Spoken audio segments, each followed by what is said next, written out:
कोल्हापुरी तांबडा पांढरा रस्साच्या माध्यमातून अल्पावधीतच खवय्यांच्या पसंतीला आलेल्या पनवेल तालुक्यातील चिंचवण येथील हॉटेल 712 वर आज सिडकोच्या अतिक्रमण विरोधी पथकाकडून तोडक कारवाई करण्यात आली।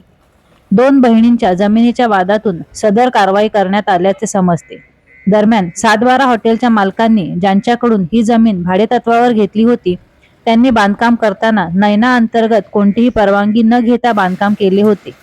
जागा मालक जोमीबाई गोपाळ झिंगे यांनी सदर अनधिकृत बांधकामाबाबत सिडकोकडे तक्रार केल्यानंतर आजपर्यंत 12 वेळा अतिक्रमण विरोधी पथक येऊन कारवाई न करताच परत गेले, परंतु आम्ही पाठपुरावा सोडला नाही म्हणून आज सिडकोला अतिक्रमण हटवावे लागले असल्याचे अर्जदार यांचा मुलगा सूरज झिंगे यांनी सांगितले। सूरज गोपाळ झिंगे राहणार सावले।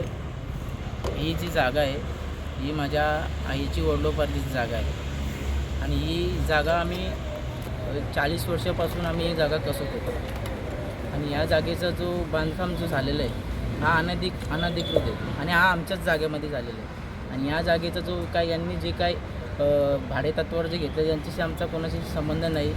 जे ओनर आहेत त्यांनी घेतले करून त्यांच्याशी पण आमचा काही संबंध नाही। आम्ही त्यांना ही जागा विकलेली नाही आणि 8/3/2023ला मी अर्ज सिडकोमध्ये जाऊन केला होता।